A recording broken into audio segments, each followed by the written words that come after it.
Hello everyone, I am K. Manohari, Head and Assistant Professor, Department of Computer Science, Theivanai College for Women, Autonomous, Villupuram. Today we are going to see about the introduction of big data. Before going to see about the big data, we can see about what is data. So data, it can be defined as different forms of figures or facts which can be stored in a computer for many computational tasks. So that is named as collections of data sets.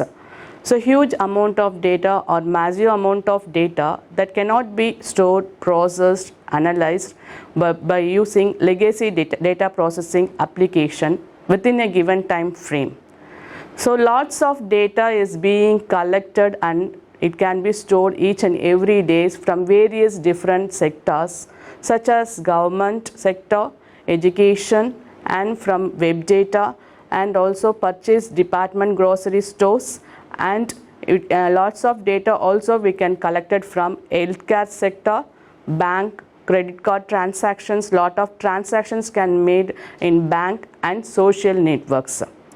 So before going to this big data, so big data can be analyzed and processed is one of the challenging tasks.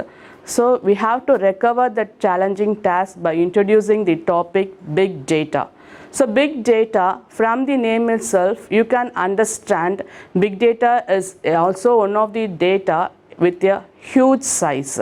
So big data is a term which is used to describe collections of data but huge in size, that is huge in volume, and it can grow exponentially with each and every time. So such that large amount of data becomes very complex and tedious process to process efficiently.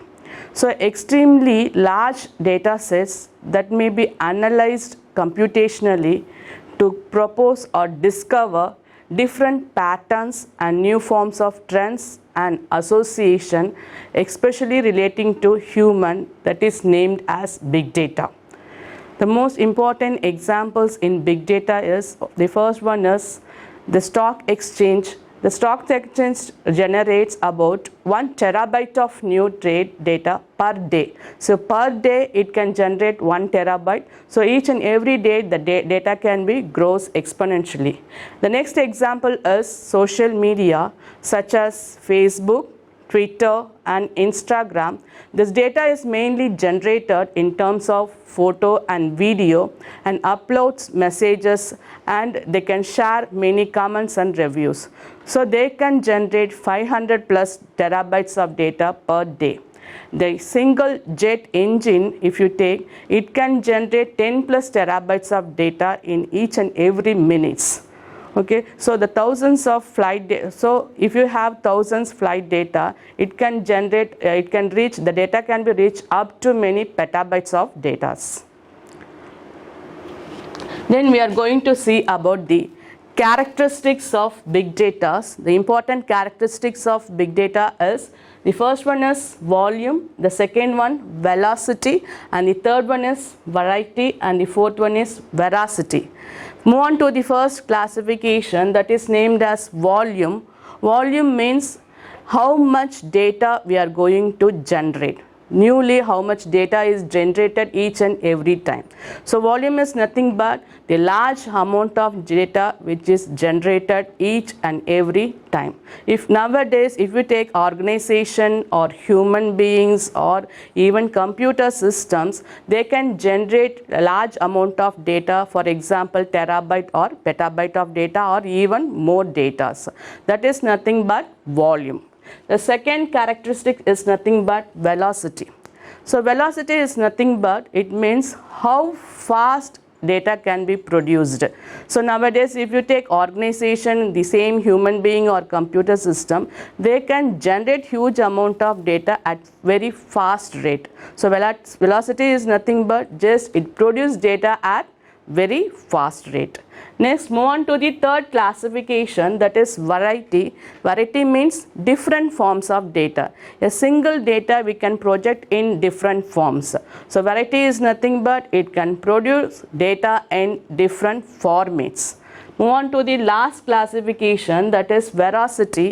So veracity means they have to check the quality and correctness or accuracy of the data, because in this four characteristics, it is important thing is veracity, because without correct information of data, there is no use of storing the large amount of data and as well as transacting the large amount of data or producing different formats. So very important characteristic is veracity. Veracity is nothing but we have to check the correctness and accuracy of data. Then move on to the next topic, that is types of digital data. So we are having three types of digital data. One is structured, the second one is unstructured, and the third one is semi-structured. First we see about structured data. So any data that can be stored, accessed and processed in the form of fixed format or any common format, that is named as structured data. So over the period of time in computer science, they have achieved great successful in developing techniques for working with such kind of data, such kind of common formats. So they have to produce or derive accuracy solutions. So nowadays we are facing issues because of huge size of data grown at each and every time. So we have to manage that data and produce accuracy solutions. And move on to the next one, unstructured data. Unstructured data, any data with unknown form, there is no common or fixed format. When the data can be in any format, it is named as unstructured data. In addition this, the size being huge, the structured data, they can possess multiple challenges in terms of processing this unstructured data, and also they have challenging path to derive the solution from this unstructured data. The best example of unstructured data is Google search engine. In Google search engine, we can search any type of data, either news or map or audio, video or images. We can search any type of data. So the best example of unstructured data is Google search engine. And move on to the last classification, that is nothing but semi-structured data. It is a combination of both the structured and unstructured data. Example of semi-structured data is mostly represented in XML files. Move on to the next topic, that is big data analytics. Analytics is nothing but we have to analyze the data. First thing in analytics is the process of collecting. We have to collect the data from various repositories, then we have to organize or arrange the data, and the last step is to analyze the large set of data. The analyzation is nothing but we have to get better understand about the information contained within that data. From that understanding, we can identify the data clearly, what type of data, what is the size of data, what are the transactions we can make during this data. So it can be incorporated into the various business and business decisions. So analysts working with big data, they can get the knowledge about the data from the analyzations. Thank you. உலகத்தரமான கல்லூரி உங்கள் ஊரில் Deivanai Ammal college for women autonomous Villupuram. உங்கள் எதிர்காலம் உங்கள் கையில்.